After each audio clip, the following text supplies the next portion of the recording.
নমস্কার বন্ধুরা, welcome back to my তথ্য ভান্ডার চ্যানেল। তোমরা সবাই কেমন আছো? আশা করি সব ভালো আছো। তো আবারও আজকে নতুন তথ্য নিয়ে চলে এসেছি। আজকের আলোচ্য বিষয় হচ্ছে বিষ্ণুর মৎস্য অবতার।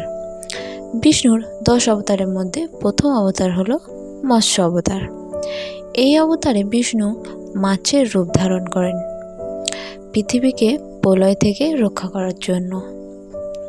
পুরাণ অনুসারে একসময় পৃথিবীতে এক ভয়ঙ্কর প্রলয় আসতে চলেছিল। সেই সময় রাজা সত্যব্রত, যিনি পরে মনু নামে পরিচিত হন, নদী থেকে জল আনতে গিয়ে দেখতে পান এক ছোট্ট মাছ তার কোলপাত্রে এসে পড়েছে।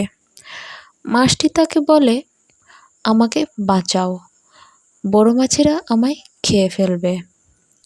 সত্যব্রত মাছটিকে ঘরে এনে রক্ষা করেন, কিন্তু আশ্চর্য, সেই মাছটি দিনে দিনে বড় হতে থাকে।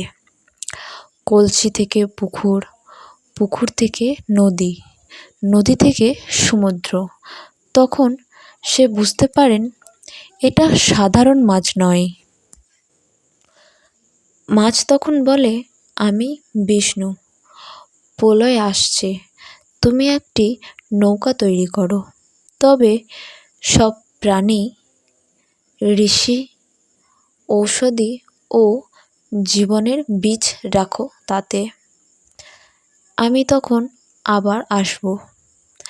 প্রলয় শুরু হলে বিশাল মাছরূপে বিষ্ণু ফিরে আসেন।